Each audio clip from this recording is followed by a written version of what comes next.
काशीपुर दही इलाके में दो पड़ोसी रहा करते थे, रामलाल और श्यामलाल। दोनों में 36 का आंकड़ा था। दिन भर दोनों झगड़ते रहते क्योंकि दोनों बेरोजगार बेइल्मी थे। एक दिन श्यामलाल घर में बैठा था और उसकी बीवी बाहर से भागती भागती आई और कहने लगी, अरे अपना पड़ोसी रामलाल तालाब के आब से पैसे बना रहा है और तुम हो कि घर में काहिल बैठे हो। बीवी की बात सुनकर श्यामलाल को हैरानी हुई। तुम खुद जाओ और देख आओ। श्यामलाल भागते भागते तालाब पहुंचा और देखकर हैरान रह गया। रामलाल ने एक नाव खरीदी। वो लोगों को नाव में बिठाकर सैर करा रहा था और बेइंतहा पैसे कमा रहा था। श्यामलाल रामलाल से मिला तो रामलाल कहने लगा, अहमक था मैं जो दिन भर बेकार बैठा हुआ तुमसे झगड़ा करता रहा। अब मैं एक देही से पैसे कमा लूंगा और बड़ा आदमी बन जाऊंगा और जहाज खरीद लूंगा। रामलाल लोगों को नाव में बिठाकर तालाब की सैर करा रहा था और श्यामलाल फटी आंखों से देख रहा था। रामलाल से उसे हसद होने लगी।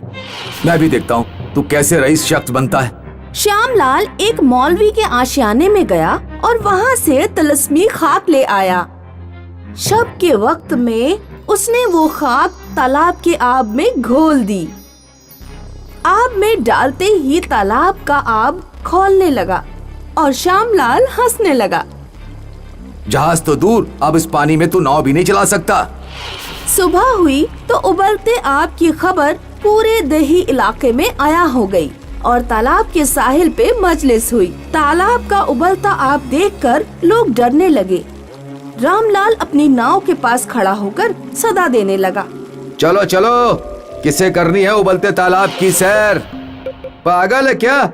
नाव में बैठकर उबलते तालाब में जाएंगे तो पकोड़े नहीं बन जाएंगे? हमें नहीं करनी है कोई सैर वैर।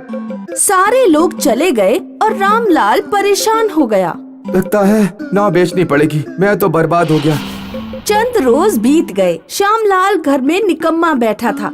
उसकी बीवी आई और कहने लगी, क्या काहिलों की तरह बैठे हो, कुछ तो करो।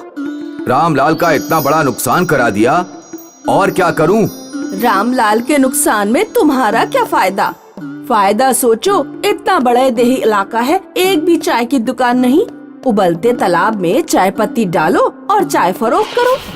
श्यामलाल फौरन सेठ के पास गया और बोला, सेठ जी, मुझे 1 ट्रक चीनी, 1 ट्रक चाय पत्ती और 1 ट्रक इलायची और 1 टैंकर दूध चाहिए। इतनी बड़ी रकम में माल, क्या गोलमाल है? बस आप भिजवा दो, पैसे 1 साल बाद दे दूंगा। दूसरे दिन 1 ट्रक चीनी, 1 ट्रक चाय पत्ती, 1 ट्रक इलायची और 1 टैंकर दूध उबलते तालाब के किनारे आ गया। तो श्यामलाल ने तीनों ट्रक तालाब में खाली करवा दिए और तालाब में चाय बनने लगी। इलायची की खुशबू सारे दही इलाके में फैल गई और लोगों की तालाब के पास मजलिस होने लगी।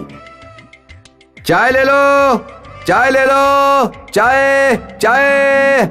लोगों ने चाय का तालाब कभी नहीं देखा था, इसीलिए चाय पीने और तालाब देखने लोगों की मजलिस होने लगी और श्यामलाल बेइंतहाई खुश हो गया। इधर रामलाल ने देही इलाके में पाइप और नल की दुकान खोली। वो उसी में मसरूफ था। एक रात रामलाल नल फिटिंग करने दूसरे देही इलाके जा रहा था तो रास्ते में उसे आशियाने वाला मौलवी मिला और कहने लगा, वो श्यामलाल तुम्हारा पड़ोसी है ना? तिलिस्मी खाक ले गया था तालाब में डालने के लिए और पैसे नहीं दिए। सुना है चाय का तालाब बेच रहा है, उसे पैसे लौटाने के लिए बोल देना। बाबा चला गया और रामलाल समझ गया कि नाव के कारोबार में टांग अड़ाने वाला श्यामलाल ही है। मेरा कारोबार बंद करा दिया, अब मैं भी देखता हूँ कि चाय का तालाब कितने दिन चलता है। दूसरे दिन रामलाल तालाब के पास गया। श्यामलाल चाय निकालकर लोगों को पिला रहा था और बेइंतहा पैसे कमा रहा था। अरे तुम इसे पैसे क्यों देते हो? ये तालाब इसका थोड़ा ही है, मुफ्त में चाय पिया करो। क्या बक रहा है? मैं तुमसे नहीं लोगों से बात कर रहा हूँ। रामलाल, बात तो ठीक है, लेकिन हमें ये चाय निकाल कर देगा कौन? देखो चाय कैसे उबल रही है। श्यामलाल हमें चाय निकाल कर देता है इसीलिए हम पैसे देते हैं। मैं दूंगा तुम्हें चाय निकाल कर। वो कैसे? मैंने पाइप नल का कारोबार कर रखा है।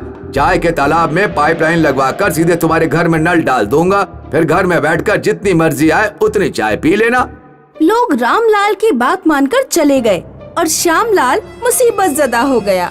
शक्कर मेरी, चाय पत्ती मेरी, इलायची मेरी, दूध मेरा, और तुम्हारा क्या? नाले पे दहला, तुमने मेरा पैर खींचा, अब मैं तुम्हारा पैर खींचूंगा। इस तरह से श्यामलाल बर्बाद हो गया और रामलाल को नया कॉन्ट्रैक्ट मिल गया।